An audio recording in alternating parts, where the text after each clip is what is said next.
ಭಕ್ತಿಯೆಂಬ ಪೃಥ್ವಿಯ ಮೇಲೆ ಗುರುವೆಂಬ ಬೀಜವಂಕುರಿಸಿ ಭಕ್ತಿಯೆಂಬ ಪೃಥ್ವಿಯ ಮೇಲೆ. ಇದುವರೆಗೆ ಯಾರು ಸಬ್ಸ್ಕ್ರೈಬ್ ಮಾಡದೆ ನೋಡ್ತಾ ಇದ್ದೀರಿ, ಕೂಡಲೇ ಸಬ್ಸ್ಕ್ರೈಬ್ ಬಟನ್ ಒತ್ತಿ, ಅಲ್ಲಿ ಬೆಲ್ ಬಟನ್ ಬರುತ್ತೆ, ಅಲ್ಲಿ ಬಟನನ್ನು ಒತ್ತಿ. ನಿಮ್ಮ ವಾಟ್ಸಪ್ಪಲ್ಲಿ ಅನೇಕರ ನಂಬರ್ಸ್ ಇದೆ, ಅವರಿಗೆಲ್ಲ ಶೇರ್ ಮಾಡಿ. ಈ ಸಂದರ್ಭದಲ್ಲಿ ಬಸವಣ್ಣನವರ ಕೊನೆಯ ದಿನಗಳು ಹೇಗೆ ಕಳೀತು ಅನ್ನೋಕ್ಕೆ ಪೂರಕವಾಗಿ ಬಸವಣ್ಣವ್ರದ್ದು ಇನ್ನೊಂದು ವಚನವನ್ನು ಇಲ್ಲಿ ಬಳಸ್ಕೊಳ್ತೇನೆ. ಹರಿವ ನದಿಯ ಹೋಲಬಲ್ಲರೆ ಭಕ್ತಿ, ಹರಿವ ನದಿಯ ತೆರನ ಹೋಲಬಲ್ಲರೆ ಭಕ್ತಿ, ಕೂಡಿ ಸಯದಾನವ ನೀಡಬಲ್ಲಡೆ ಭಕ್ತಿ, ಇಡೀ ಮಿಕ್ಕುದ ಕಾಯ್ದುಕೊಂಡಿರಬಲ್ಲಡೆ ಭಕ್ತಿ, ಕೂಡಲ ಸಂಗಮ ದೇವ. ಇನ್ನೊಮ್ಮೆ ಓದ್ತೀನಿ. ಹರಿವ ನದಿಯ ತೆರನ ಹೋಲಬಲ್ಲರೆ ಭಕ್ತಿ, ಕೂಡಿ ಸಯದಾನವ ನೀಡಬಲ್ಲಡೆ ಭಕ್ತಿ, ನೀಡಿ ಮಿಕ್ಕುದ ಕಾಯ್ದುಕೊಂಡಿರಬಲ್ಲಡೆ ಭಕ್ತಿ, ಕೂಡಲ ಸಂಗಮ ದೇವ. ನೀಡಿ ಮಿಕ್ಕುದ ಕಾಯ್ದುಕೊಂಡಿರಬಲ್ಲಡೆ ಭಕ್ತಿ, ಕೂಡಲ ಸಂಗಮ ದೇವ. ಈ ವಚನದಲ್ಲಿ 3 ಸಂಗತಿಗಳನ್ನು ಬಸವಣ್ಣನವರು ಪ್ರತಿಪಾದನೆ ಮಾಡ್ತಾರೆ. ಹರಿವ ನದಿಯ ತೆರನ ಹೋಲಬಲ್ಲರೆ ಭಕ್ತಿ, ಕೂಡಿ ಸಯದಾನವ ನೀಡಬಲ್ಲಡೆ ಭಕ್ತಿ, ನೀಡಿ ಮಿಕ್ಕುದ ಕಾಯ್ದುಕೊಂಡು ಇರಬಲ್ಲಡೆ ಭಕ್ತಿ, ಕೂಡಲ ಸಂಗಮ ದೇವ. ಇಡೀ ವಚನದಲ್ಲಿ ಇಲ್ಲಿ ಕೂಡ ಬೇಸಾಯದ ಪರಿಣಾಮ ಇದೆ. ಹರಿವ ನದಿಯ ತೆರನ ಹೋಲಬಲ್ಲಡೆ ಭಕ್ತಿ. ನದಿ ನಿರಂತರವಾಗಿ ಹರಿತದೆ. ನದಿಯನ್ನು ಬಸವಣ್ಣನವರು ಅನೇಕ ಕಡೆ ನೋಡಿದ್ದಾರೆ. ಕೂಡಲ ಸಂಗಮದಲ್ಲಿದ್ದಾಗ ನೋಡಿದ್ದಾರೆ. ಮಲಪ್ರಭಾ, ಕೃಷ್ಣವೇಣಿ, ಘಟಪ್ರಭಾ 3 ನದಿಗಳು ಹೇಗೆ ಹರಿದು ಬರೋದನ್ನು ನಿರಂತರವಾಗಿ 14 ವರ್ಷಗಳ ಕಾಲ ನೋಡಿದ್ದಾರೆ. ಮತ್ತು ಮಳೆ ಬಿದ್ದಾಗ, ಕಲ್ಯಾಣದಲ್ಲಿ ಇದ್ದಾಗ ಅನೇಕ ನೀರು ಹರ್ಕೊಂಡು ಹೋಗೋದನ್ನು ತ್ರಿಪುರಾಂತಕ ಕೆರೆಗೆ ನೋಡಿದ್ದಾರೆ. ಹೊಳೆ ಹಂಗೆ ಹರ್ಕೊಂಡು ಹೋಗ್ತದೆ ಅದನ್ನು. ಹಾಗೆ ಭಕ್ತಿ ಹೆಂಗಿರ್ಬೇಕಪ್ಪ ಅಂತ ಹೇಳಿದರೆ, ಹರಿವ ನದಿಯ ತೆರನ ಹೋಲಬಲ್ಲಡೆ ಭಕ್ತಿ, ಹರಿವ ನದಿಯ ತೆರನ ಹೋಲಬಲ್ಲಡೆ ಭಕ್ತಿ. ಹರಿವ ನದಿಯ ತೆರನ ಅಂದ್ರೇನು? ನೀರೇ ನಿರಂತರ ಹರಿತಾ ಇರ್ತದಲ್ಲ, ಅದು ಶುಭ್ರ ಇರ್ತದೆ. ನೀರು ನಿಂತರೆ ಅದು ಮಲಿತದೆ. ನಿರಂತರ ಯಾವುದು ನೀರು ಹರಿತಾ ಇರ್ತದೆ ಅದು ಪರಿಶುದ್ಧವಾಗಿರ್ತದೆ. ಹಾಗೆ ನಮ್ಮ ಭಕ್ತಿ ಕೂಡ ನದಿ ಹಾಗೆ ನಿರಂತರ ಹರಿಬೇಕು. ಅದು ನಿಂತ ನೀರಂಗ ಭಕ್ತಿ ಮಲೆತಿರಬಾರ್ದು ಅಂತಾರೆ. ಸೊ ಅರ್ಥ ಏನು? ಭಕ್ತಿಯಲ್ಲಿ ಹೊಸ ಹೊಸ ವಿಚಾರಗಳು, ಹೊಸ ಹೊಸ ಚಿಂತನೆಗಳು ಅಲ್ಲಿ ಸೇರ್ಕೋಬೇಕು. ಬರೇ ತಾತನ ಕಾಲದ ವಿಚಾರ ಸರಣಿಯನ್ನೇ ತುಂಬಿಕೊಂಡು ಮನಸ್ಸು ಚಿತ್ತ ಮಲತು ಹೋಗಬಾರ್ದು ಅನ್ನೋದು ವಿಚಾರ ಸರಣಿಯಲ್ಲಿದೆ. ಅದಕ್ಕೆ ಹರಿವ ನದಿಯ ತೆರನ ಹೋಲಬಲ್ಲರೆ ಭಕ್ತಿ. ಭಕ್ತಿ ಅನುಭವ ಅನ್ನತಕ್ಕಂಥದ್ದು ಏನಿದೆಯಲ್ಲ, ಜ್ಞಾನದ ಕ್ಷಿತಿಜವನ್ನು, ಜ್ಞಾನದ ಬಾಗಿಲನ್ನು ತೆರೆದು ನಮ್ಮ ಜ್ಞಾನವನ್ನು ವಿಸ್ತಾರ ಮಾಡಿಕೊಳ್ಳೋದು. ನಿಚ್ಚಂಪಸತು ವರ್ಣವಂಬೂಲ್. ಸಮುದ್ರ ಏನಿದೆಯಲ್ಲ ಅದು ಯಾವಾಗಲೂ ನವನವೀನವಾಗಿರ್ತದೆ. ಹಾಗೆ ನಮ್ಮ ಭಕ್ತಿ ನವನವೀನವಾಗಿರಬೇಕು. ಹರಿಯತಕ್ಕಂಥ ಹೊಳೆ ಹಂಗೆ ಅಂತ ಹೇಳ್ತಾರೆ. ಆ ಹೊಳೆಯನ್ನು ನೋಡಿದಂಥ ಬಸವಣ್ಣನವರು ತಮ್ಮ ಜಮೀನಿಗೆ ಹೊಳೆ ನೀರನ್ನು ಹಾಯಿಸ್ತಿದ್ರು. ಬೇಕಾದಾಗ ನದಿ ಹಂಗೆ ಹರ್ಕೊಂಡು ಬರ್ತದಲ್ಲ ಕಾಲುವೆ ನೀರು, ಅದನ್ನು ತಮ್ಮ ಜಮೀನಿಗೆ ಹಾರಿಸ್ತಿದ್ರು. ಅದನ್ನು ನೋಡಿದ್ರು ಅವರು. ಭಕ್ತಿ ಹೆಂಗಿರ್ಬೇಕಪ್ಪ ಅಂತೇಳಿದರೆ ಹರಿವ ನೀರಿನಂಗಿರಬೇಕು. ಹರಿವ ನೀರು ಯಾವಾಗಲೂ ಶುಭ್ರವಾಗಿರ್ತದೆ. ಕೂಡಿ ಸಯದಾನವ ನೀಡಬಲ್ಲಡೆ ಭಕ್ತಿ. ಮತ್ತೆ 2ನೇ ಸಾಲಲ್ಲಿ ಹೋಗ್ತಾರೆ. ಕೂಡಿ ಸಯದಾನವ ನೀಡಬಲ್ಲಡೆ ಭಕ್ತಿ. ಸಯದಾನ ಎಡೆ ನೈವೇದ್ಯ ಕೊಡೋದು, ದಾಸೋಹ ಮಾಡೋದು. ಎಲ್ಲಿದ್ದು ಅವ್ರು ಬೆಳೀತಿದ್ರಲ್ಲ ಜಮೀನಲ್ಲಿ, ಸುಗ್ಗಿ ಕಾಲಕ್ಕೆ ರಾಶಿ ರಾಶಿ ದವಸ ಧಾನ್ಯ ಅವ್ರ ಸುಗ್ಗಿ ಕಣದೊಳಗೆ ಬರ್ತಿತ್ತು. ಮತ್ತು ಆ ಸುಗ್ಗಿ ಕಣದೊಳಗೆ ಒಬ್ಬರು ಇಬ್ಬರು ಸುಗ್ಗಿ ಮಾಡೋಕ್ಕಾಗ್ತೇನ? 100 ಸಂಖ್ಯೆಯಲ್ಲಿ ರೈತರು ಅದನ್ನು ಬೆಳೀತಾ ಇದ್ರು. ಯಾಕೆ? 100 ಎಕರೆ ಜಮೀನು ಕೊಟ್ಟಿದ್ದಾರೆ. ಮಾವ ಪುಕ್ಸಟ್ಟ ಏನು ಕೊಟ್ಟಿಲ್ಲ, ದುಡ್ಡು ಕೊಟ್ಟು ಕೊಂಡ್ಕೊಂಡಾರ ಬಸವಣ್ಣವರು. ಇಡೀ ಒಂದು 500 ಎಕರೆನೇ ಕೊಂಡ್ಕೊಂಡಿರ್ಬೇಕು ಆ ಕಾಲದಲ್ಲಿ. ಯಾಕೆಂದ್ರೆ ದುಡ್ಡು ಭಾಳ ದುಡ್ದಿದ್ರಲ್ಲ, ಬಡ್ಡಿ ಚಕ್ರಬಡ್ಡಿ ಸಮೇತವಾಗಿ ಬಂದಿತ್ತಲ್ಲ. ಒಂದು 500 ಎಕರೆ ಜಮೀನು ಅಲ್ಲಿ ಕಲ್ಯಾಣದಲ್ಲಿ ಬಸವಣ್ಣವರಿಗೆ ಅವ್ರ ಮಾವ ಕೊಂಡು ಕೊಟ್ಟಿರ್ಬೋದು. ಆ ಜಮೀನಲ್ಲಿ ಬೇಸಾಯ ಮಾಡಬೇಕು ಅಂದ್ರೆ ಜನನು ಸಮಗ್ರವಾಗಿ ಬೇಕು, ಒಬ್ಬರಿಬ್ಬರ ಕೈಲಿ ಆತತೇನ. ಅದಕ್ಕಾಗಿ ಕೂಡಿಕೊಂಡಿರಬಲ್ಲಡೆ. ಬಸವಣ್ಣವ್ರ ವಚನದಲ್ಲಿ ಏನು ಹೇಳ್ತಾರೆ, ಈ ವಚನದಲ್ಲಿ ಇದುವರೆಗೆ ಯಾರು ಸಬ್ಸ್ಕ್ರೈಬ್ ಮಾಡದೆ ನೋಡ್ತಾ ಇದ್ದೀರಿ, ಕೂಡಲೇ ಸಬ್ಸ್ಕ್ರೈಬ್ ಬಟನ್ ಒತ್ತಿ, ಅಲ್ಲಿ ಬೆಲ್ ಬಟನ್ ಬರುತ್ತೆ, ಅಲ್ಲಿ ಬಟನನ್ನು ಒತ್ತಿ. ನಿಮ್ಮ ವಾಟ್ಸಪ್ಪಲ್ಲಿ ಅನೇಕರ ನಂಬರ್ಸ್ ಇದೆ, ಅವರಿಗೆಲ್ಲ ಶೇರ್ ಮಾಡಿ. ಈ ವಚನದಲ್ಲಿ 3 ಸಂಗತಿಗಳನ್ನು ಬಸವಣ್ಣನವರು ಪ್ರತಿಪಾದನೆ ಮಾಡ್ತಾರೆ. ಹರಿವ ನದಿಯ ತೆರನ ಹೋಲಬಲ್ಲರೆ ಭಕ್ತಿ, ಕೂಡಿ ಸಯದಾನವ ನೀಡಬಲ್ಲಡೆ ಭಕ್ತಿ, ನೀಡಿ ಮಿಕ್ಕುದ ಕಾಯ್ದುಕೊಂಡು ಇರಬಲ್ಲಡೆ ಭಕ್ತಿ ಕೂಡಲ ಸಂಗಮ ದೇವ. ಇಡೀ ವಚನದಲ್ಲಿ ಇಲ್ಲಿ ಕೂಡ ಬೇಸಾಯದ ಪರಿಣಾಮ ಇದೆ. ಹರಿವ ನದಿಯ ತೆರನ ಹೋಲಬಲ್ಲಡೆ ಭಕ್ತಿ. ನದಿ ನಿರಂತರವಾಗಿ ಹರಿತದೆ. ನದಿಯನ್ನು ಬಸವಣ್ಣನವರು ಅನೇಕ ಕಡೆ ನೋಡಿದ್ದಾರೆ. ಕೂಡಲ ಸಂಗಮದಲ್ಲಿದ್ದಾಗ ನೋಡಿದ್ದಾರೆ. ಮಲಪ್ರಭಾ, ಕೃಷ್ಣವೇಣಿ, ಘಟಪ್ರಭಾ 3 ನದಿಗಳು ಹೇಗೆ ಹರಿದು ಬರೋದನ್ನು ನಿರಂತರವಾಗಿ 14 ವರ್ಷಗಳ ಕಾಲ ನೋಡಿದ್ದಾರೆ. ಮತ್ತು ಮಳೆ ಬಿದ್ದಾಗ, ಕಲ್ಯಾಣದಲ್ಲಿ ಇದ್ದಾಗ ಅನೇಕ ನೀರು ಹರ್ಕೊಂಡು ಹೋಗೋದನ್ನು ತ್ರಿಪುರಾಂತಕ ಕೆರೆಗೆ ನೋಡಿದ್ದಾರೆ. ಹೊಳೆ ಹಂಗೆ ಹರ್ಕೊಂಡು ಹೋಗ್ತದೆ ಅದನ್ನು. ಹಾಗೆ ಭಕ್ತಿ ಹೆಂಗಿರ್ಬೇಕಪ್ಪ ಅಂತ ಹೇಳಿದರೆ, ಹರಿವ ನದಿಯ ತೆರನ ಹೋಲಬಲ್ಲಡೆ ಭಕ್ತಿ. ಹರಿವ ನದಿಯ ತೆರನ ಹೋಲಬಲ್ಲಡೆ ಭಕ್ತಿ. ಹರಿವ ನದಿಯ ತೆರನ ಅಂದ್ರೇನು? ನೀರೇ ನಿರಂತರ ಹರಿತಾ ಇರ್ತದಲ್ಲ, ಅದು ಶುಭ್ರ ಇರ್ತದೆ. ನೀರು ನಿಂತರೆ ಅದು ಮಲಿತದೆ. ನಿರಂತರ ಯಾವುದು ನೀರು ಹರಿತಾ ಇರ್ತದೆ ಅದು ಪರಿಶುದ್ಧವಾಗಿರ್ತದೆ. ಹಾಗೆ ನಮ್ಮ ಭಕ್ತಿ ಕೂಡ ನದಿ ಹಾಗೆ ನಿರಂತರ ಹರಿಬೇಕು. ಅದು ನಿಂತ ನೀರಂಗ ಭಕ್ತಿ ಮಲೆತಿರಬಾರ್ದು ಅಂತಾರೆ. ಸೊ ಅರ್ಥ ಏನು? ಭಕ್ತಿಯಲ್ಲಿ ಹೊಸ ಹೊಸ ವಿಚಾರಗಳು, ಹೊಸ ಹೊಸ ಚಿಂತನೆಗಳು ಅಲ್ಲಿ ಸೇರ್ಕೋಬೇಕು. ಬರೇ ತಾತನ ಕಾಲದ ವಿಚಾರ ಸರಣಿಯನ್ನೇ ತುಂಬಿಕೊಂಡು ಮನಸ್ಸು ಚಿತ್ತ ಮಲತು ಹೋಗಬಾರ್ದು ಅನ್ನೋದು ವಿಚಾರ ಸರಣಿಯಲ್ಲಿದೆ. ಅದಕ್ಕೆ ಹರಿವ ನದಿಯ ತೆರನ ಹೋಲಬಲ್ಲರೆ ಭಕ್ತಿ. ಭಕ್ತಿ ಅನುಭವ ಅನ್ನತಕ್ಕಂಥದ್ದು ಏನಿದೆಯಲ್ಲ, ಜ್ಞಾನದ ಕ್ಷಿತಿಜವನ್ನು, ಜ್ಞಾನದ ಬಾಗಿಲನ್ನು ತೆರೆದು ನಮ್ಮ ಜ್ಞಾನವನ್ನು ವಿಸ್ತಾರ ಮಾಡಿಕೊಳ್ಳೋದು. ನಿಚ್ಚಂಪಸತು ವರ್ಣವಂಬೂಲ್. ಸಮುದ್ರ ಏನಿದೆಯಲ್ಲ ಅದು ಯಾವಾಗಲೂ ನವನವೀನವಾಗಿರ್ತದೆ. ಹಾಗೆ ನಮ್ಮ ಭಕ್ತಿ ನವನವೀನವಾಗಿರಬೇಕು. ಹರಿಯತಕ್ಕಂಥ ಹೊಳೆ ಹಂಗೆ ಅಂತ ಹೇಳ್ತಾರೆ. ಆ ಹೊಳೆಯನ್ನು ನೋಡಿದಂಥ ಬಸವಣ್ಣನವರು ತಮ್ಮ ಜಮೀನಿಗೆ ಹೊಳೆ ನೀರನ್ನು ಹಾಯಿಸ್ತಿದ್ರು. ಬೇಕಾದಾಗ ನದಿ ಹಂಗೆ ಹರ್ಕೊಂಡು ಬರ್ತದಲ್ಲ ಕಾಲುವೆ ನೀರು, ಅದನ್ನು ತಮ್ಮ ಜಮೀನಿಗೆ ಹಾರಿಸ್ತಿದ್ರು. ಅದನ್ನು ನೋಡಿದ್ರು ಅವರು. ಭಕ್ತಿ ಹೆಂಗಿರ್ಬೇಕಪ್ಪ ಅಂತೇಳಿದರೆ ಹರಿಯುವ ನೀರಿನಂಗಿರಬೇಕು. ಹರಿಯುವ ನೀರು ಯಾವಾಗಲೂ ಶುಭ್ರವಾಗಿರ್ತದೆ. ಕೂಡಿ ಸಯದಾನವ ನೀಡಬಲ್ಲಡೆ ಭಕ್ತಿ. ಮತ್ತೆ 2ನೇ ಸಾಲಲ್ಲಿ ಹೋಗ್ತಾರೆ. ಕೂಡಿ ಸಯದಾನವ ನೀಡಬಲ್ಲಡೆ ಭಕ್ತಿ.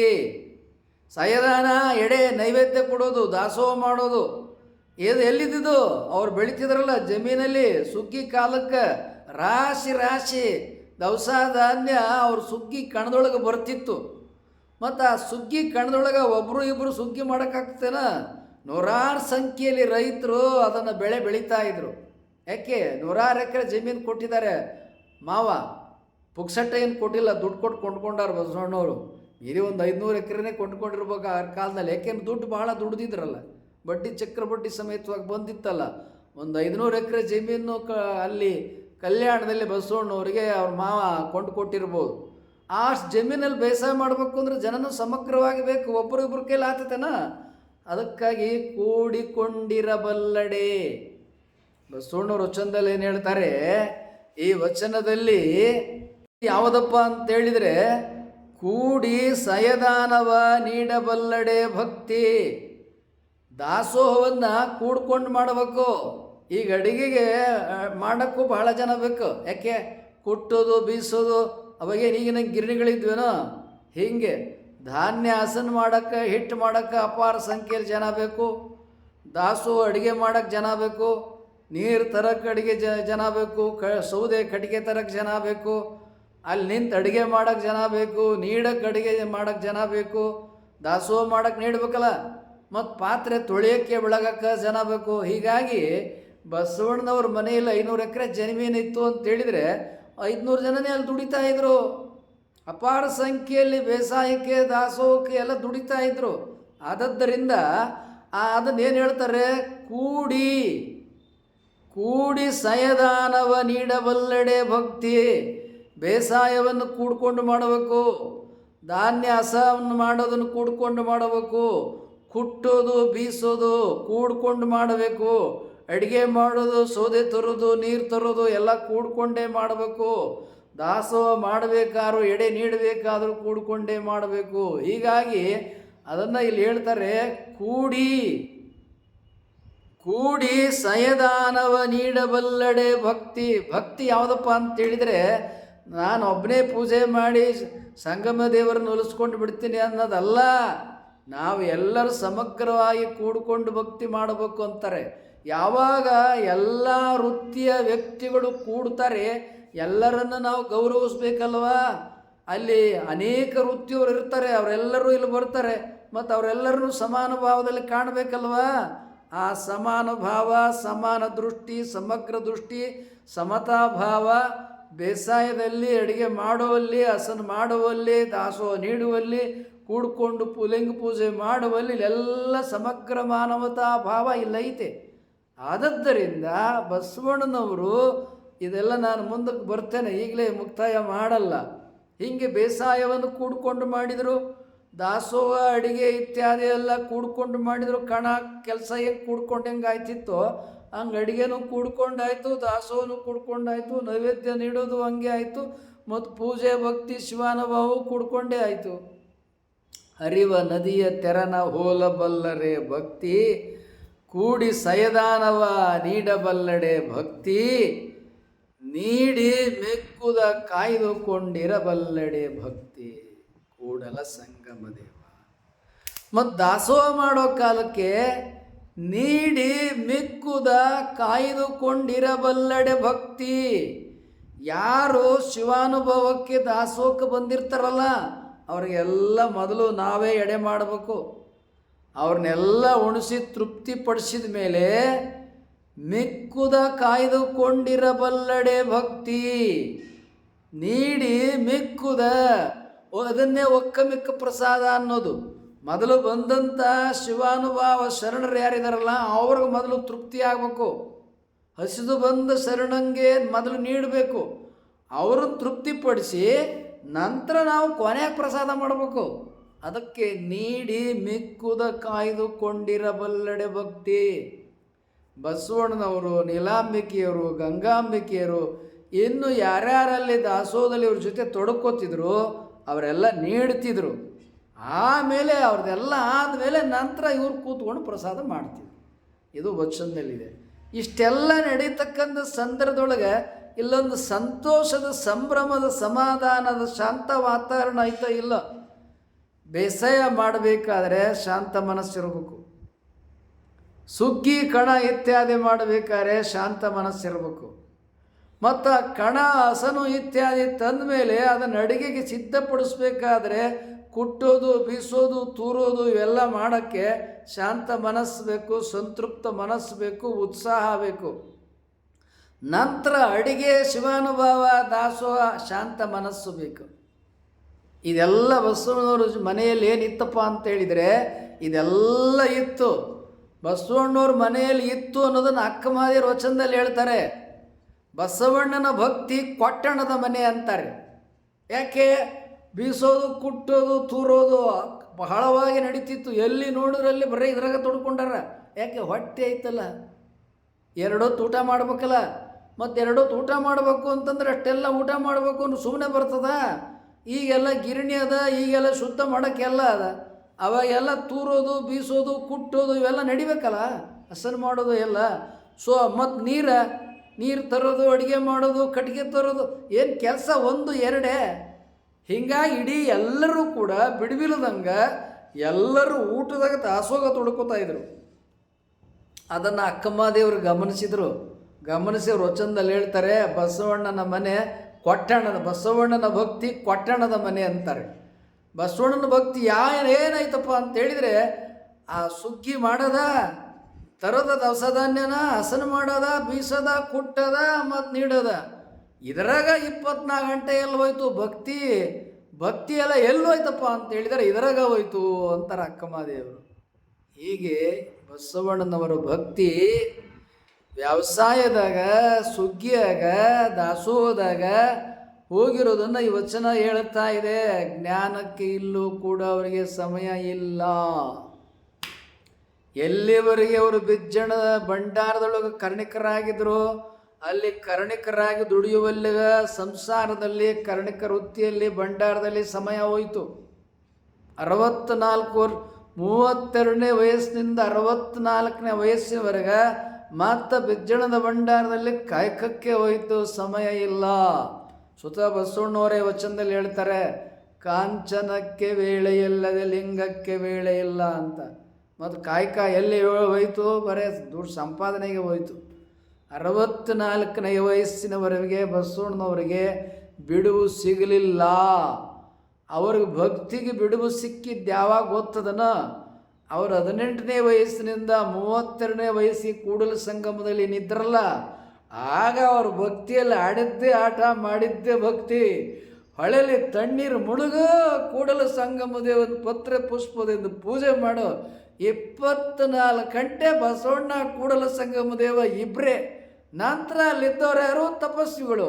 ಹೀಗಾಗಿ ಅಲ್ಲಿ ಅಲ್ಲಮಪ್ರಭು ದೇವರು ಕೂಡಲ ಸಂಗಮಕ್ಕೆ ಬಂದರು. ಅದಕ್ಕೆ ಆಧಾರ ಕೂಡಲ ಸಂಗಮದಲ್ಲಿದೆ, ಗರ್ಭಗುಡಿಯಲ್ಲಿದೆ. ಗರ್ಭಗುಡಿಯ ಸಂಗಮೇಶ್ವರ ಲಿಂಗ ಏನದಲ್ಲ, ಸಂಗಮೇಶ್ವರ ಲಿಂಗದ ಹಿಂಭಾಗದಲ್ಲಿಯೇ ಅಲ್ಲಿ ಅಲ್ಲಮಪ್ರಭುದೇವ್ರ ಮೂರ್ತಿಯನ್ನು ಹಾಕಿದ್ದಾರೆ. ಅದನ್ನು ಅಲ್ಲಮಪ್ರಭುದೇವರು ಅಂತ ಇವತ್ತಿಗೂ ಹೇಳ್ತಾ ಇರ್ತಾರೆ, ನಾನು ಹೇಳೋದಲ್ಲ. ಗೋರು ಚನ್ನಬಸಪ್ಪನವರು ಎಲ್ಲೆಲ್ಲಿ ಶರಣರಿದ್ದಾರಲ್ಲ, ಶರಣರ ಸಂಚಿಕೆ ಅಂತೇಳಿ ಫೋಟೋ ವಿಡಿಯೋವನ್ನು ಸಂಗ್ರಹಿಸಿದರು. ಅದನ್ನು ಕರ್ನಾಟಕ ಸರ್ಕಾರ ಪ್ರಕಟಿಸಿದೆ. ಅದರೊಳಗೆ ಆ ಫೋಟೋವನ್ನು ಕೂಡಲ ಸಂಗಮದ ಗರ್ಭಗುಡಿಯಲ್ಲಿ ಸಂಗಮೇಶ್ವರ ಲಿಂಗದ ನೇರ ಹಿಂಭಾಗದೊಳಗೆ ಬಸವಣ್ಣ ಅಲ್ಲಮಪ್ರಭುದೇವ್ರ ಮೂರ್ತಿ ಇದೆ. ಅದನ್ನು ಅಲ್ಲಮಪ್ರಭುದೇವರು ಅಂತ ಪೂಜೆ ಮಾಡ್ತಾರೆ. ಅಲ್ಲಮಪ್ರಭುದೇವರೇ ಸಂಗಮೇಶ್ವರ ದೇವರು ಅಂತ ಪೂಜೆ ಮಾಡ್ತಾರೆ. ಅದು ಇವತ್ತಿಗೂ ಕೂಡಲ ಸಂಗಮದಲ್ಲಿದೆ. ಆ ಫೋಟೋನ ನಾನು ಮುಂದೆ ನಿಮಗೆ ತೋರಿಸ್ತೀನಿ. ಮತ್ತು ನಾವು ಅಲ್ಲಿ 1 ತಿಂಗಳು ತಪಸ್ಸು ಮಾಡಿದಾಗ ನಾವು ಅಲ್ಲಿ ಪ್ರತ್ಯಕ್ಷ ಜನರು ಹೇಳೋದನ್ನು ಕೇಳಿದ್ದೇವೆ. ಮತ್ತು ಅಲ್ಲಮಪ್ರಭುದೇವರು ಕೂಡಲ ಸಂಗಮಕ್ಕೆ ಬಂದು ಬಸವಣ್ಣವರು ಕೂಡಲ ಸಂಗಮ ಅನುಭವ ಮಾಡಿದ್ದನ್ನು ನಾವು ನಮ್ಮ ಅನೇಕ ವಿಡಿಯೋಗಳಲ್ಲಿ ಈಗಾಗಲೇ ಚಿತ್ರಿಸಿದ್ದೇವೆ.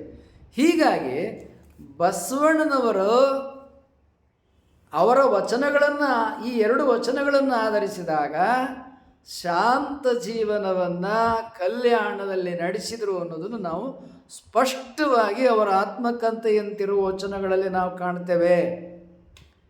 ಬಸವಣ್ಣನವರ ಇನ್ನೊಂದು ವಚನವನ್ನು ಈ ಸಂದರ್ಭದಲ್ಲಿ ನಿಮ್ಮ ಮುಂದೆ ಪ್ರಸ್ತುತಪಡಿಸ್ತೇನೆ. ಈ ಬಸವಣ್ಣನವರ 2 ವಚನಗಳನ್ನು ನಿಮ್ಮ ಮುಂದೆ ವಿವರಿಸ್ತೇನೆ. ನೆಲ್ಲ ಗಿಡುವಿನೊಳಗೆ ನಾನೊಂದು ಹುಲ್ಲಾಗಿ ಹುಟ್ಟಿದೆನಯ್ಯ,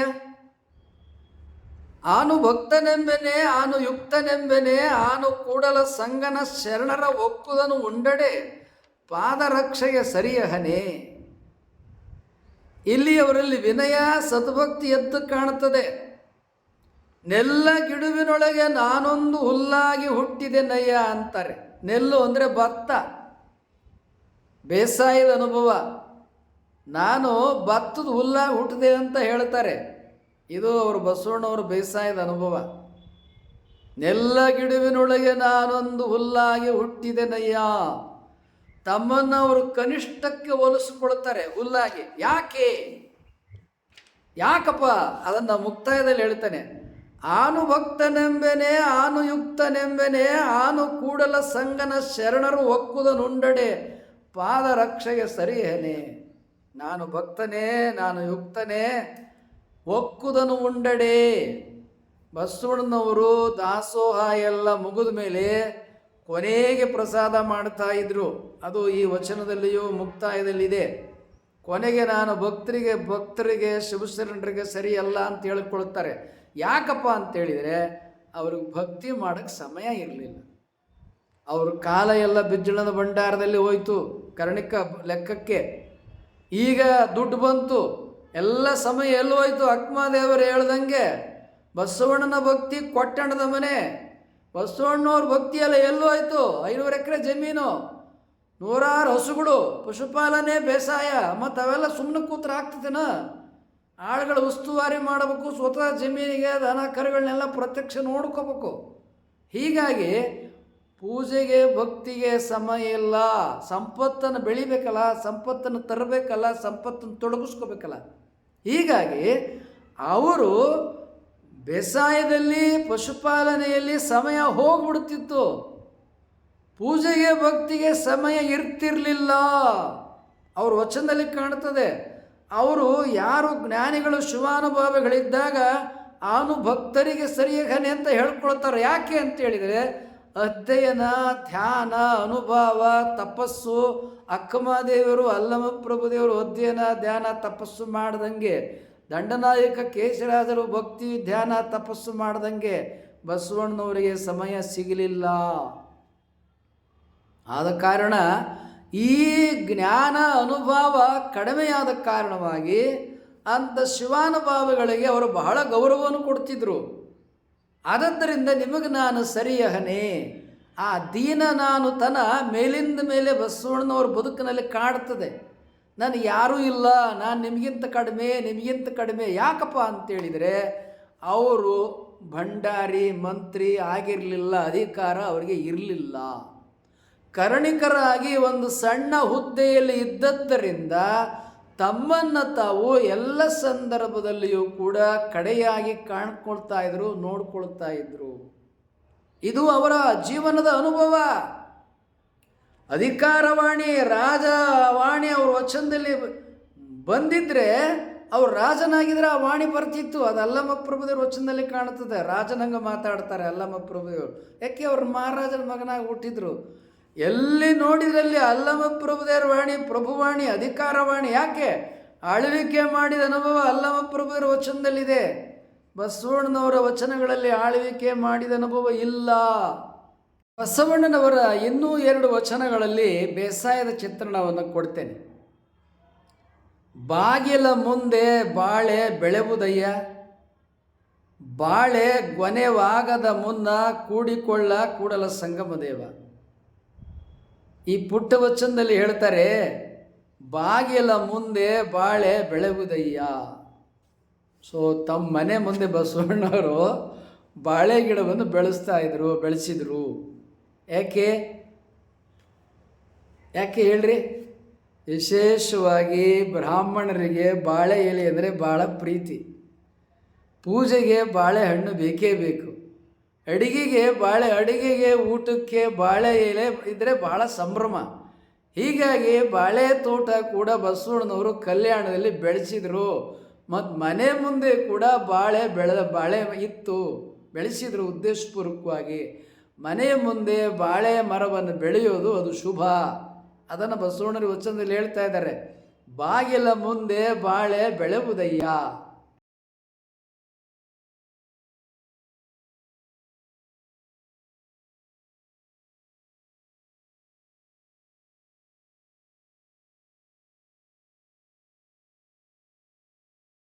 ಬೀಗಿ ಬೆಳೆದ ಗೊನೆ ವಾಳೆಯಂತೆ ಬಾಗಿಕೊಂಡಿದ್ದರೆ ಬೇಡಿದ್ದ ನೀವ ನಮ್ಮ ಕೂಡಲ ಸಂಗಮ ದೇವ.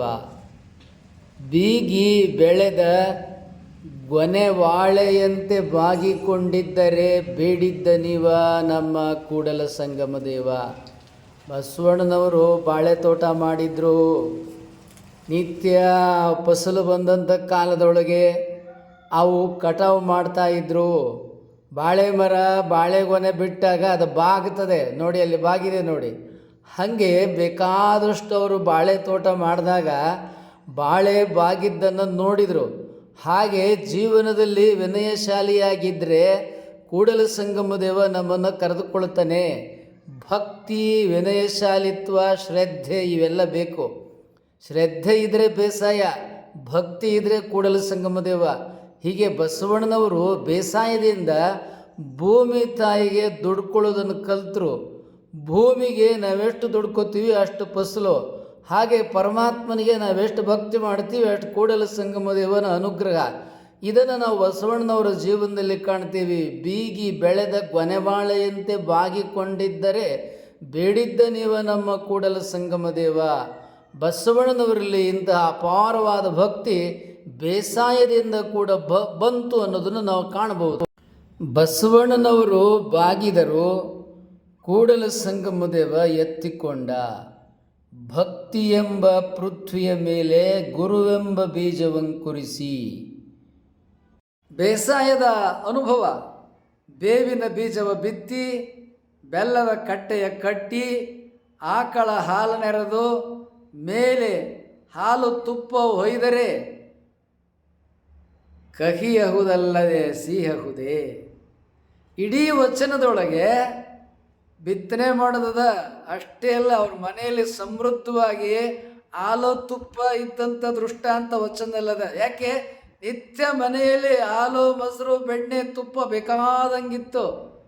ಆ ದೃಶ್ಯ ಈ ವಚನದಲ್ಲದೆ. ಬಯಲು ನಾಡಿನ ಬಿಸಿಲು ಪ್ರದೇಶದಲ್ಲಿ ಬೇವಿನ ಮರಗಳು ಅನೇಕ. ಬಸವಣ್ಣನವರು ಬೇವಿನ ಮರದ ಉದಾಹರಣೆಗಳನ್ನು ಮೇಲಿಂದ ಮೇಲೆ ತಮ್ಮ ವಚನಗಳಲ್ಲಿ ಕೊಡೋದನ್ನು ಕಾಣಬಹುದು. ಬೇವಿನ ಬೀಜವ ಬಿತ್ತಿ, ಬೆಲ್ಲದ ಕಟ್ಟೆಯ ಕಟ್ಟಿ, ಆಕಳ ಹಾಲು ನೆರೆದು, ಮೇಲೆ ಹಾಲು ತುಪ್ಪ ಹೊಯ್ದರೆ ಕಹಿಯಹುದಲ್ಲದೆ ಸಿಹಿಯಹುದೇ. ಇಡೀ ವಚನದ ಬಸವಣ್ಣನವರ ಜೀವನ ಅವರ ಕೊನೆಯ ದಿನಗಳಲ್ಲಿ ಬಹಳ ಸಂತೋಷದಾಯಕವಾಗಿತ್ತು. ಕಾರಣ, ಒಂದು ಜಮೀನಿತ್ತು, ಇನ್ನೊಂದು ಪಶುಪಾಲನೆ ಇತ್ತು, ಮತ್ತು ಸಮೃದ್ಧವಾಗಿ ಬೆಳೆಯನ್ನು ಬೆಳೀತಾ ಇದ್ದರು. ಇದೆಲ್ಲಕ್ಕಿಂತ ಹೆಚ್ಚಾಗಿ ಮಾವಂದಿರಾದ ಸಿದ್ದರಸ ಭಂಡಾರಿ, ಬಲದೇವ ದಂಡನಾಯಕ ಮಹಾರಾಜರಾಗಿ ಅವರು ಜೀವಂತ ಇದ್ದರು.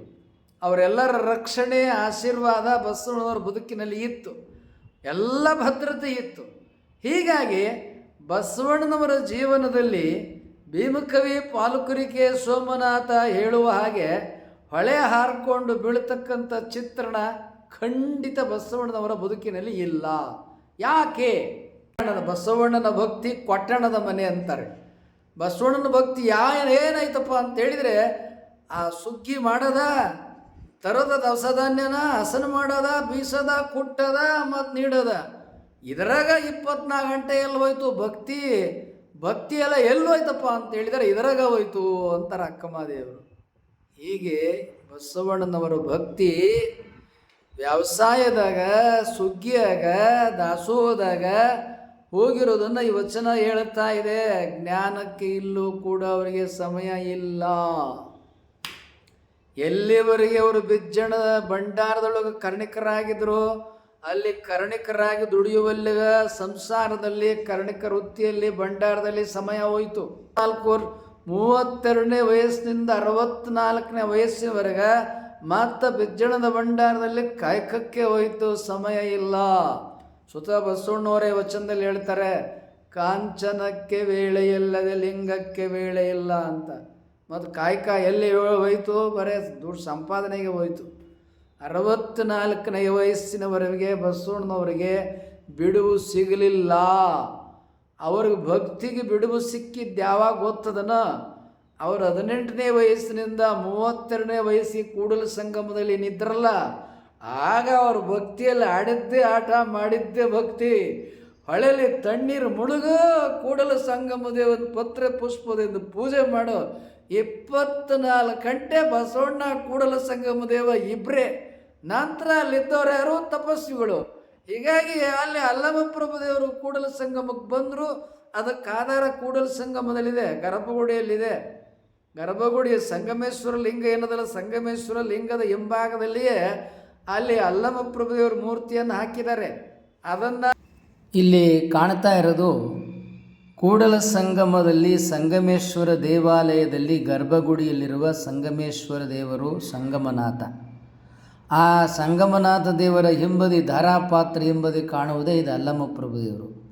ಗರ್ಭಗುಡಿಯಲ್ಲಿ ಅಲ್ಲಮಪ್ರಭು ದೇವರ ಮೂರ್ತಿಯನ್ನು ಸ್ಥಾಪನೆ ಮಾಡಿರಿ. ನೋಡ್ರಿ, ಅದಕ್ಕೆ ಬೆಳ್ಳಿ ಪ್ರಭಾವಳಿ, ಬೆಳ್ಳಿ ದಂಡ ಎಲ್ಲ ಇಟ್ಟಿದ್ದಾರೆ.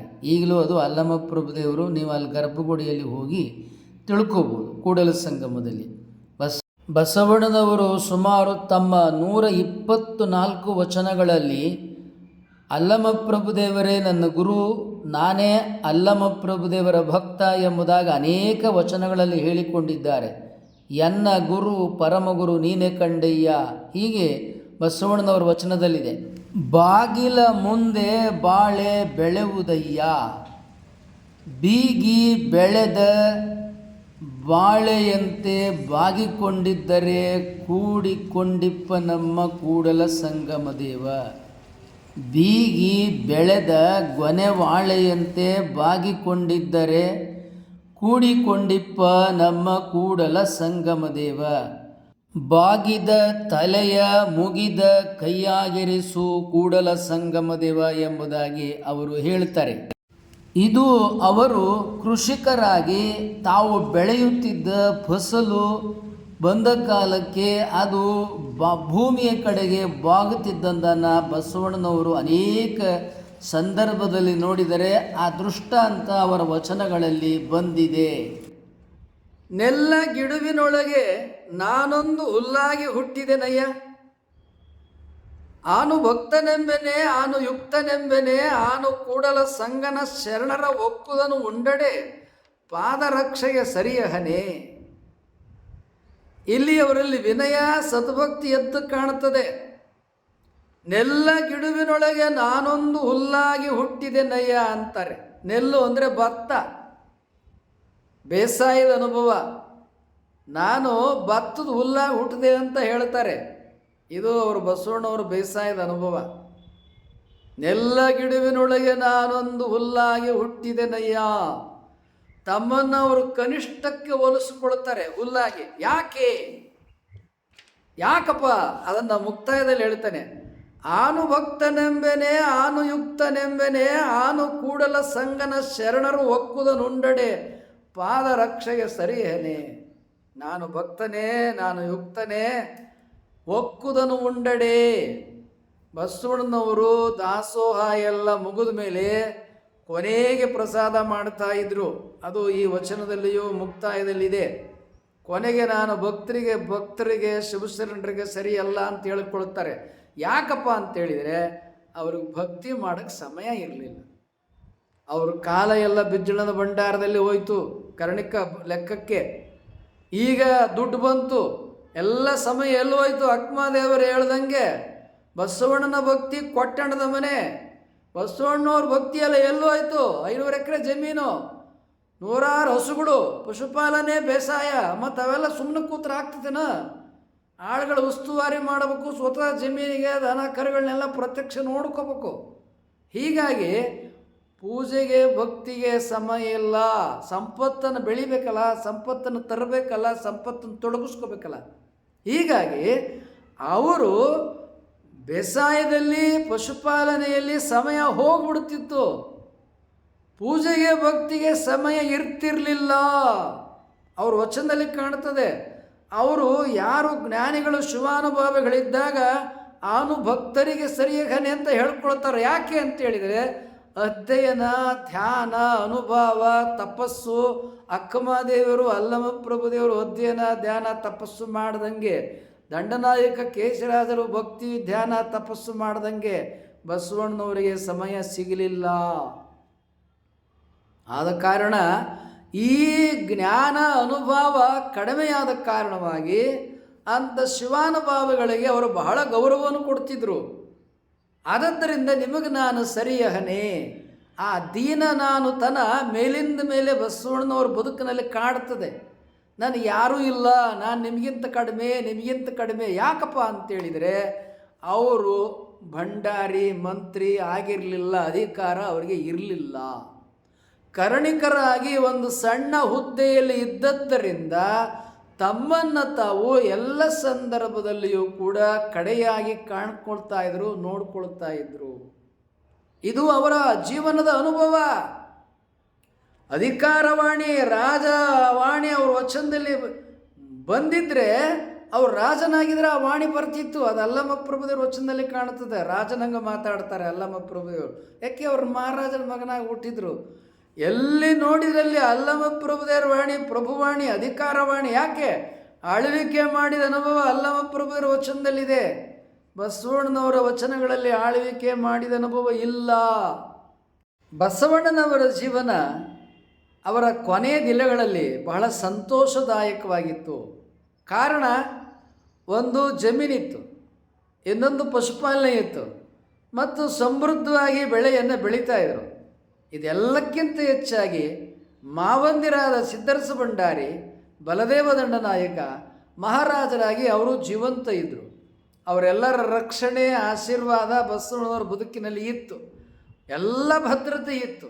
ಹೀಗಾಗಿ ಬಸವಣ್ಣನವರ ಜೀವನದಲ್ಲಿ ಭೀಮಕವಿ ಪಾಲುಕುರಿಕೆ ಸೋಮನಾಥ ಹೇಳುವ ಹಾಗೆ ಹೊಳೆ ಹಾರಿಕೊಂಡು ಬೀಳ್ತಕ್ಕಂಥ ಚಿತ್ರಣ ಖಂಡಿತ ಬಸವಣ್ಣನವರ ಬದುಕಿನಲ್ಲಿ ಇಲ್ಲ. ಯಾಕೆ? ಬಸವಣ್ಣನವರ ಇನ್ನೊಂದು ವಚನವನ್ನು ಉದಾಹರಿಸ್ತೇನೆ. ಪಂಡಿತನಾಗಲಿ ಮೂರ್ಖನಾಗಲಿ ಸಂಚಿತ ಕರ್ಮ ಉಂಡಲ್ಲದೆ ಬಿಡದು, ಪ್ರಾರಬ್ಧ ಕರ್ಮ ಭೋಗಿಸಿದಲ್ಲದೆ ಹೋಗದು, ತಾನಾವಲೋಕದೊಳಗಿದ್ದೆಯೂ ಬಿಡದು, ಕೂಡಲ ಸಂಗಮದೇವಂಗೆ ನೈವೇದ್ಯ ಮಾಡಿದವನೇ ಧನ್ಯ. ವಚನವನ್ನು ಇನ್ನೊಮ್ಮೆ ಹೇಳ್ತಾನೆ. ಪಂಡಿತನಾಗಲಿ ಮೂರ್ಖನಾಗಲಿ ಸಂಚಿತ ಕರ್ಮ ಉಂಡಲ್ಲದೆ ಬಿಡದು, ಪ್ರಾರಬ್ಧ ಕರ್ಮ ಭೋಗಿಸಿದಲ್ಲದೆ ಬಿಡದು, ತಾನಾವಲೋಕದೊಳಗಿದ್ದೆಡೆಯೂ ಬಿಡದು, ಕರ್ಮ ಫಲಗೂಡಿ ಕೂಡಲ ಸಂಗಮ ದೇವಂಗೆ ಆತ್ಮ ನೈವೇದ್ಯವ ಮಾಡಿದವನೇ ಧನ್ಯ. ಅನೇಕರು ಬಸವಣ್ಣನವರು ಶರಣರು ಕರ್ಮ ಸಿದ್ಧಾಂತ ಒಪ್ತಿರಲಿಲ್ಲ ಅಂತ ಮಾತಾಡ್ತಾರೆ. ಈಗ ಮಾತಾಡೋರಿಗೆ ಕರ್ಮ ಸಿದ್ಧಾಂತ ABCD ಗೊತ್ತಿಲ್ಲ. ನಂತರ ಇವರು ಯಾರೂ ವಚನ ಸಾಹಿತ್ಯವನ್ನು ಅಧ್ಯಯನ ಮಾಡಿಲ್ಲ, ಸುಮ್ಮನೆ ಪಟಾಕಿ ಹೊಡಿತಾರೆ. ಈಗ ಸ್ವತಃ ಬಸವಣ್ಣವರು ವಚನಗಳಲ್ಲಿ ಅನೇಕ ವಚನಗಳಲ್ಲಿ ಬರೆದಿದ್ದಾರೆ. ಬಸವಣ್ಣನವರು ಸುಮಾರು 15-20 ವಚನಗಳಲ್ಲಿ ಕರ್ಮ ಸಿದ್ಧಾಂತ ಪ್ರತಿಪಾದನೆ ಇದೆ.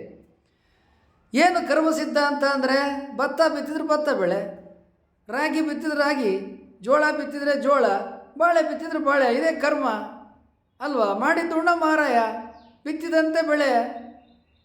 ಭೀಮಕವಿ ಪಾಲುಕುರಿಕೆ ಸೋಮನಾಥ ಬಸವ ಪುರಾಣ, ಬಸವ ಪುರಾಣದ ಮೂಲದಲ್ಲಿ ಬರೀತಾರೆ.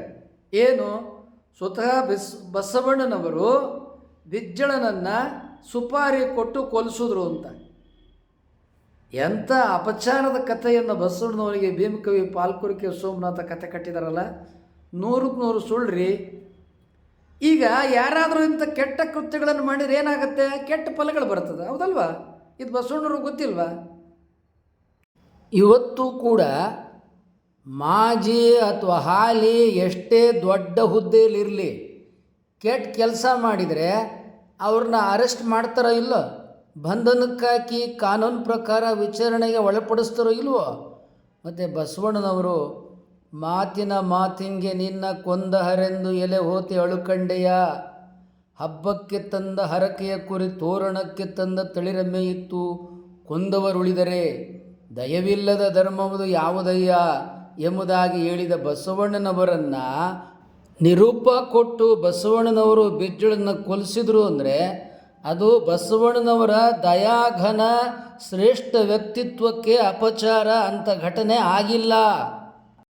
ಇದುವರೆಗೆ ಯಾರು ಸಬ್ಸ್ಕ್ರೈಬ್ ಮಾಡದೆ ನೋಡ್ತಾ ಇದ್ದೀರಿ, ಕೂಡಲೇ ಸಬ್ಸ್ಕ್ರೈಬ್ ಬಟನ್ ಒತ್ತಿ, ಅಲ್ಲಿ ಬೆಲ್ ಬಟನ್ ಬರುತ್ತೆ, ಅಲ್ಲಿ ಬಟನನ್ನು ಒತ್ತಿ. ನಿಮ್ಮ ವಾಟ್ಸಪ್ಪಲ್ಲಿ ಅನೇಕರ ನಂಬರ್ಸ್ ಇದೆ, ಅವರಿಗೆಲ್ಲ ಶೇರ್ ಮಾಡಿ. ಬಸವಣ್ಣನವರು ಬಿಜ್ಜಳನನ್ನು ಕೊಲಿಸ್ತಿಲ್ಲ, ಕೊಲಿಸಿ ಓಡೋಗಲಿಲ್ಲ. ಎಲ್ಲಿ ಓಡೋಗ್ತೀರಿ? ಓಡೋದ್ರೆ ಬಿಜ್ಜಳನ ಸಾಮ್ರಾಜ್ಯ ಎಲ್ಲಿಂದ ಎಲ್ಲಿ ಹೋದ್ರೋದೆ ಎಲ್ಲ ಕಡೆ ಅವನ ಅಧಿಕಾರಿಗಳೇ, ಅವನ ಮಕ್ಕಳು 5 ಜನ ಎಲ್ಲ ಆಯಕಟ್ಟಿನ ಸ್ಥಳದಲ್ಲಿ ಇಡೀ ಕರ್ನಾಟಕ, ಕೇರಳ, ತಮಿಳುನಾಡು, ಮಹಾರಾಷ್ಟ್ರ ಎಲ್ಲ ಕಡೆ ಆಳ್ವಿಕೆ. ಬನವಾಸಿ, ಶಿವಮೊಗ್ಗ, ತರದವಾಡಿ, ಬೆಳುವಲ ಎಲ್ಲ ಕಡೆ ಇವ್ರದೇ ಸಾಮ್ರಾಜ್ಯ. ಹೊನ್ನಾಳಿಯಲ್ಲಿ ಸ್ವತಃ ಬಿಜ್ಜಳನ ತಮ್ಮ ರಾಜ್ಯಭಾರ ಮಾಡ್ತಾ ಇದ್ದ. ಬನವಾಸಿಯಲ್ಲಿ ಸ್ವತಃ ಬಿಜ್ಜಳನ ಪಟ್ಟದ ರಾಣಿ ಇದ್ಲು. ಹೀಗೆ ಎಲ್ಲಿ ಓಡೋಗ್ತಿರಿ ಕೊಂದ್ಬಿಟ್ಟು? ಎಲ್ಲೂ ಓಡೋಗೋಕ್ಕಾಗಲ್ಲ. ಓಡೋಗ್ತಿದ್ದಂಗೆ ಅಲ್ಲೇ ಹಿಡ್ಕೋತಾರೆ, ಅಲ್ಲೇ ಕೊಂದಾಕ್ತಾರೆ. ಅವರೇನು ಕೂಡಲ ಸಂಗಮಕ್ಕೆ ಹೋಗಿ ಹಾರ್ಕೋಬೇಕಾಗಿಲ್ಲ. ಇವೆಲ್ಲ ಕಪೋಲ ಕಲ್ಪಿತ ಸುಳ್ಳು ಕತೆ. ಬಸವಣ್ಣವರು ಯಾರಿಗೂ ಸುಪಾರಿ ಕೊಡಲಿಲ್ಲ, ಬಿಜ್ಜಳನ್ನು ಕೊಲಿಸ್ಲಿಲ್ಲ, ಆ ಪ್ರಮೇಯನೂ ಇಲ್ಲ. ಯಾಕೆ ಅಂದರೆ ಯಾರಿಗೂ ಎಳೆ ಊಟೆ ಆಗಲೇ ಇಲ್ಲ. ಎಳೆ ಊಟ ಯಾಕಾಗುತ್ತೆ? ಯಾಕೆ ಅಂದರೆ ಅಲ್ಲಿ ಅಂತರ್ಜಾತೀಯ ವಿವಾಹ ಆಗಲೇ ಇಲ್ಲ. ಈಗ ಸಂದರ್ಭ, ಈಗ ವಿಚಾರ ಬಹಳ, ಈಗಾಗಲೇ ಕತೆ ವಿಡಿಯೋ ಬಹಳ ಉದ್ದ ಆಗಿರೋದ್ರಿಂದ ಇಲ್ಲಿಗೆ ಸಂಕ್ಷಿಪ್ತ ಮಾಡ್ತೇನೆ. ಹೀಗಾಗಿ ಇವರೇನು ಭೀಮಕವಿ ಪಾಲುಕುರಿಕೆ ಸೋಮನಾಥ ಬರೀತಾರ ಅಂತ ವಿಕ್ಷೋಭವಾದಂತಹ ಬದುಕು ಕಲ್ಯಾಣದಲ್ಲಿ ನಡೆಯಲಿಲ್ಲ. ಮತ್ತು ಬಸವಣ್ಣನವರಿಗೆ ಅಂಥ ಅಧಿಕಾರವೂ ಇರಲಿಲ್ಲ. ಅವರು ತಮ್ಮ ಪಾಡಿಗೆ ತಾವು ಶಿವಾನುಭವ ಭಕ್ತಿ ಅನುಭವ ಇಂಥ ಎಲ್ಲ ಶಾಂತ ಜೀವನವನ್ನು ಮಾಡಿಕೊಂಡು ಅಧಿಕಾರದಿಂದ ರಾಜಾಶ್ರಯದಿಂದ ಹೊರಗೆ ಬಂದಿದ್ದಾರೆ.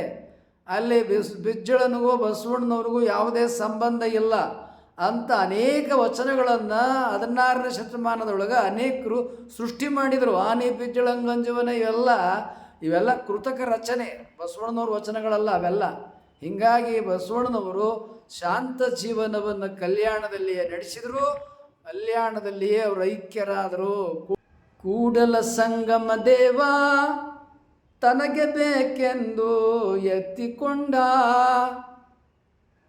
ನಿಷ್ಪತ್ತಿ ಎಂಬ ಹಣ್ಣು ತೊಟ್ಟು ಕಳಚಿ ಬೀಳುವಲ್ಲಿ ಕೂಡಲ ಸಂಗಮ ದೇವ ತನಗೆ ಬೇಕೆಂದು ಎತ್ತಿಕೊಂಡ. ಬಸವಣ್ಣನವರು ತುಂಬು ಜೀವನವನ್ನು 100 ವರ್ಷದವರೆಗೆ ಕಲ್ಯಾಣದಲ್ಲಿಯೇ ಬದುಕಿದರು. ಯಾಕೆ? ಚಾಲುಕ್ಯರಾಯನ ಆಳ್ವಿಕೆ ತೆಗೆಯಿತ್ತು. ಚಾಲುಕ್ಯರಾಯನ ಆಳ್ವಿಕೆ ತೆಗೆದದ್ದು ಕ್ರಿಸ್ತಕ 1189ರಲ್ಲಿ. ಬಸವಣ್ಣನವರು ಹುಟ್ಟಿದ್ದು ಕ್ರಿಸ್ತಕ 1104. ನನ್ನ ಪ್ರಕಾರ ಬಸವಣ್ಣನವರು ಕಾಲವಾಗಿದ್ದು 1200ರ ನಂತರ. 100 ವರ್ಷಗಳ ಕಾಲ ಶಾಂತ ಜೀವನವನ್ನು ಕಲ್ಯಾಣದಲ್ಲಿಯೇ ಅವರು ನಡೆಸಿದರು. ಅವರ ಬದುಕಿನಲ್ಲಿ ಕ್ಷೋಭೆಯ ಜೀವನ ಇಲ್ಲ. ಅವರ ಯಾವುದೇ ವಚನಗಳಲ್ಲಿ ಇಂಥ ಕ್ಷೋಭೆಯ ಚಿತ್ರಣ ಕಾಣುವುದಿಲ್ಲ. ಆತ್ಮಕಥೆಯಂತಿರುವ ಬಸವಣ್ಣನವರ ವಚನಗಳಲ್ಲಿ ಇಂಥ ಸುಂದರ ಶಾಂತ ಜೀವನ, ಭಕ್ತಿ ಜ್ಞಾನ ಅನುಭವ ಜೀವನ, ಶಿವಾನುಭಾವದ ದಾಸೋ ಜೀವನವನ್ನೇ ಕಾಣುತ್ತೇವೆ. ಭಕ್ತಿ ಎಂಬ ಹಣ್ಣು ತೊಟ್ಟು ಕಳಚಿ ಬೀಳುವಲ್ಲಿ ಕೂಡಲ ಸಂಗಮ ದೇವ ತನಗೆ ಬೇಕೆಂದು ಎತ್ತಿಕೊಂಡ. ಹಣ್ಣು ಹೇಗೆ ಮಾಗಿದಾಗ ಮರದ ತೊಟ್ಟು ಕಳಚಿ ಬೀಳ್ತದಲ್ಲ, ಅದು ಬಸವಣ್ಣನವರ ಜೀವನಕ್ಕೆ ಉಪಮೆ ರೂಪಕ. ಒಂದು ಹಣ್ಣು ಮಾಗಿದಾಗ ತೊಟ್ಟು ಕಳಚಿ ಹೆಂಗೆ ಬೀಳ್ತದಲ್ಲ, ಹಾಗೆ ಪರಿಪಕ್ವವಾದ ಮಾಗಿದ ಜೀವನವನ್ನು ಬಸವಣ್ಣನವರು ಸಮೃದ್ಧವಾಗಿ ಬದುಕಿದರು. ಶಿವಾನುಭಾವದ ಪರಮಾನಂದದಲ್ಲಿ ಬದುಕಿದರು. ತುಂಬು ಜೀವನದ ಭಕ್ತಿಯನ್ನು ಮಾಡಿದರು. ಈ ಭಕ್ತಿ ನೀಲಾಂಬಿಕೆ ಗಂಗಾಂಬಿಕೆಯೊಂದಿಗೆ ಬಸವಣ್ಣವರು ನಡೆಸಿದ ಕಾರಣ ಅಂತ ಆ ಪರವಸ್ತು ಕೂಡಲ ಸಂಗಮ ದೇವ ಯಾರು ಸೃಷ್ಟಿ ಸ್ಥಿತಿ ಲಯಗಳಿಗೆ ಕಾರಣೀಕರ್ತನಾಗಿದ್ದಾನೆಯೋ ಅಂಥ ಪರವಸ್ತು ಕೂಡಲ ಸಂಗಮ ದೇವರಲ್ಲಿ ಶಕ್ತಿ ಎಂಬ ಬಸವಣ್ಣನವರ ಹಣ್ಣು ಮಾಗಿದ ಬದುಕು ಕೂಡಲ ಸಂಗಮ ದೇವರಿಗೆ ಪ್ರೀತಿಯಾಯಿತು. ಇಂಥ ಆಯುಷ್ಯದ ಜೀವನವನ್ನು ನಡೆಸಿದರು.